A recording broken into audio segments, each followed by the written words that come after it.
होते तो आज जैसे किसानों के ऊपर लाठियां चलाई गई है, अत्याचार किए गए हैं, किसान अपनी लड़ाई लड़ता है। फसल को सत्यानाश कर दिया जमींदारी का। जमींदारी हम 36 को मावा है सारे की बाण बैठ दी बीजेपी ने। तो ये और जो तुम खानी ध्यान दे दो, गरीब आदमी हो क्या करेंगे भाई। तुम अल्लाह ने नजाब है, बच्चे ना लगे, रोजगार ना के बराबर है जी। समस्या इतनी है, गलियों में देख लो, आप बाहर जाकर देख लो, पीने का पानी बड़ी मुश्किल से आता है और वो भी खराब है और कोई विकास है ही नहीं।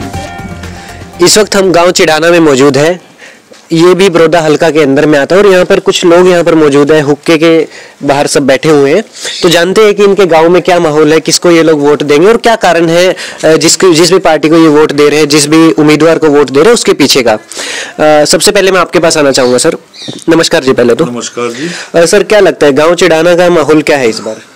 इस बार चिड़ाना गांव में इंडियन नेशनल लोकदल पार्टी जीतने जा रही है, क्योंकि आप जानते हो जिस तरह चौधरी देवीलाल जी की नीति थी, उस नीति पर श्री ओम प्रकाश चौटाला जी चले। आज हरियाणा के किसानों का जो मुद्दा था, भाई अभय चौटाला जी ने जिस तरह पिछले गेहूं के सीजन में लोगों को गेहूं बिकवाने का काम किया, उनकी फसल के समय पे पैसे बीजेपी सरकार ने नहीं दिए थे, परंतु अभय चौटाला ने पूरे हरियाणा के अंदर आंदोलन किया, जिसके कारण किसानों के पैसे दिवाने का काम किया। उसी कड़ी में कोरोना काल में आपने देखा, जब किसानों के खिलाफ 3 अध्यादेश लाए, तो हरियाणा की आवाज उठाने में अभय चौटाला जी आज नंबर 1 पे है। इसलिए आज बड़ौदा का हर गांव में अभय चौटाला जी का है। इसी तरह इस चिड़ाना गांव के में आज अभय चौटाला जी विजय के श्रेय की ओर बढ़ते जा रहे हैं। सर, मैं आपके पास आना चाहूँगा। जैसे हम आसपास के गांव में घूम रहे थे तो कुछ लोगों का मत है कि इनेलो की सिर्फ एक ही सीट है इससे पहले, और एक और लेके भी कुछ होने वाला नहीं है, तो वो खाली अपना पैसा और जो है वक्त बर्बाद कर रहे हैं। उनको किसी पार्टी के साथ शामिल हो जाना चाहिए, ऐसा लोगों का कहना है। आपका इसके ऊपर क्या विचार है सर? जिन लोगों को ये कहना है कि इनेलो के पास एक सीट है और एक सीट से कुछ होने वाला नहीं है, मैं उन लोगों से एक सलाह दूंगा। एक ही व्यक्ति ऐसा है जो पूरे 90 विधानसभा के अंदर किसान की, मजदूर की, व्यापारी की, कर्मचारी की, चाहे वो फसल ना उठाने की हो, चाहे कोरोना काल की हो, चाहे एसवाइल नहर की हो, और चौधरी अभय सिंह चौटाला ही इस बात को उठाता है और जम करके किसान और मजदूर की लड़ाई लड़ता है। और ऐसे व्यक्ति का हाथ मजबूत करना चाहिए। जो लोग कहते हैं आज कांग्रेस के पास हमारे 30 विधायक हैं, 30 विधायक वाला व्यक्ति भूपेंद्र सिंह जी हुड्डा आज तक विधानसभा के अंदर कोई जनता की आवाज नहीं उठाता। उसको 30 की जगह 31 कर दो, 35 कर दो, कुछ नहीं कर पाता। अगर जो 30 विधायक अभय सिंह चौटाला जी के पास होते तो आज जैसे किसानों के ऊपर लाठियां चलाई गई है, अत्याचार किए गए हैं, किसान अपनी लड़ाई लड़ता है, तो इस प्रकार से अभय सिंह चौटाला जी अगर जो होते इस तरीके से मजबूत, तो आज ये सरकार को घेर देते। अगर हम सरकार की बात करें किसानों के मुद्दे पे, तो सरकार का कहना है कि जो भी किसान के नाम से सड़कों पे बाहर है लोग, ये या तो कांग्रेस के बुलाए हुए या फिर इनेलो के बुलाए हुए हैं, तो ये कोई भी इनमें किसान नहीं, उनका ऐसा मानना है।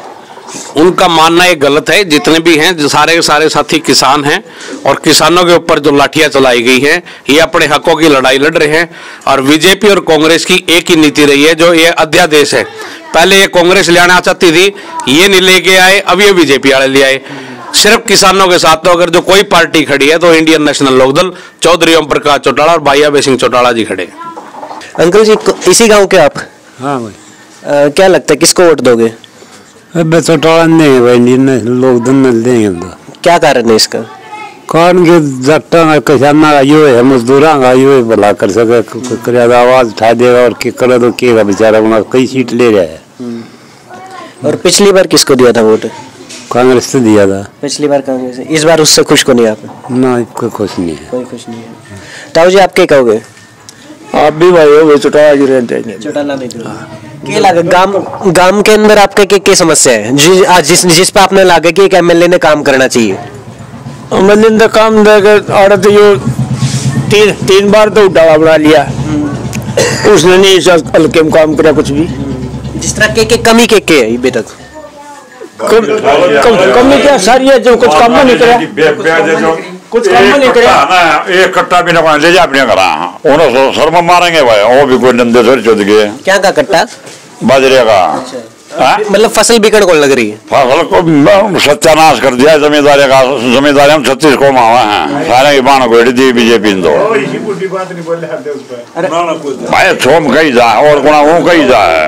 और गांव की क्या दिक्कत है? ये तो होगी मतलब जमींदार का तो जो एक बात बता, बस जमींदार का 36 बिरादरी का जो आदमी सोचा समझा काम करा है, ये तो डाला परिवार करे यार भाई। 15 साल में कोई बच्चा फिर देख ले तुम अल्लाह ने नजाब है तन्ना तो तनख्वाह भी ध्यान दी होगी। चलो चला तो गुजारा चल रहा है ये। और जो है तनख्वाह नहीं ध्यान दी जो गरीब आदमी हो क्या करेंगे भाई? उसका हिसाब ला तुम अपने तो हिसाब ला लेना। तुम्हारे पता पूछा एक आदमी तो भी कहते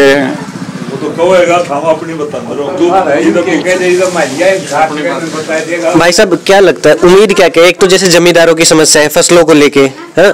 दूसरा अगर गांव की बात करें, जैसे सड़कें अगर देखें यहाँ पे पानी की जो भी आपके यहाँ पे फैसिलिटी है सही है कि नहीं है, उसके बारे में बताइए थोड़ा। ये गाँव में हमारे गाँव में बच्चे ना लगा रोजगार ना के बराबर है जी।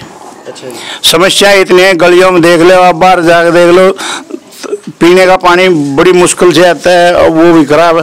और कोई विकास है ही नहीं, कोई किसी की सुनता नहीं। पंचायत के तौर पर भी ज्यादा नहीं है कुछ भी। और हम तो देवीलाल समर्थक है, देवीलाल परिवार के समर्थक है और किसान मजदूर का जो काम करेगा हम तो उसके साथ है। क्या विचार है आपका?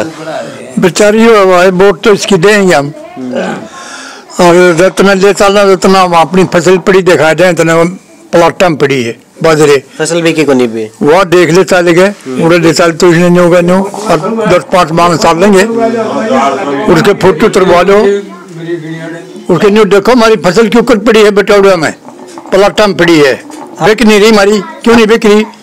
अपने गांव में कौन कौन सी फसल होया करे? सारी है वो फसल तो धान भी हुआ है, बाजरा भी हुआ है। 2 किलो बाजरा उबर जाओ उन्हें जाओ करके ला गए, उन्हें कितने ले जाएंगे हमें 2 किलो ने?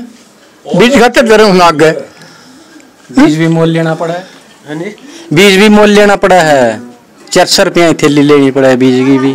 ये बीज भी नहीं बोया जाता फिर अब वो न रख ले और बीज न रख ले घर जो उबरे 3 किलो न घर रख ले, आगे बुआ भी ना बंदा हो।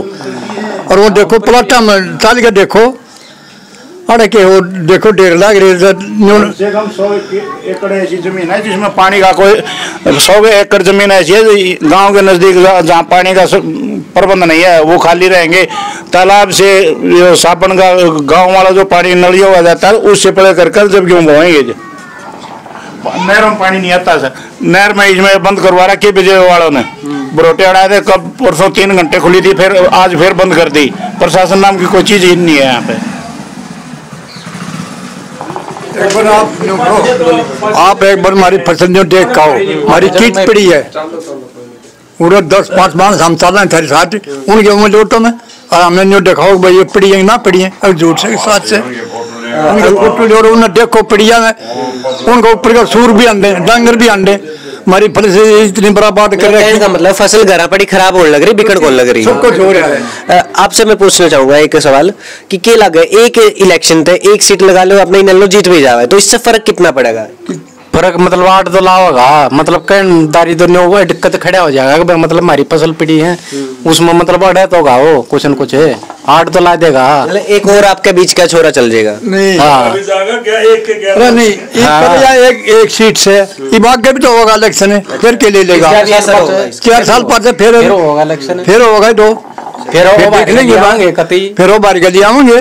दादाजी कितनी उम्र आपकी? मेरी 80 साल है। 80 साल। पिछली बार भी डाला था वोट? पिछली बार डाला था वोट, दिया था? दिया था। किसने दिया था? याद नहीं भाई, याद नहीं है। इस बार किसने दोगे? ये देवीलाल ने। देवीलाल जी ने दोगे। तो आपने उरे जो छोरा खड़ा हो रहा है देवीलाल के कैंडिडेट कौन है आपने पता है? वो पूछ लूंगा ना पता है तो। अच्छा, लेकिन वोट अपना ही नहीं लन जाओगा।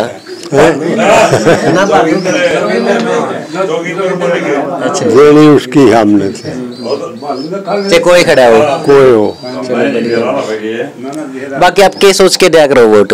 उन्हें पेंशन बता दे, पेंशन बता दे, चलो बढ़िया है।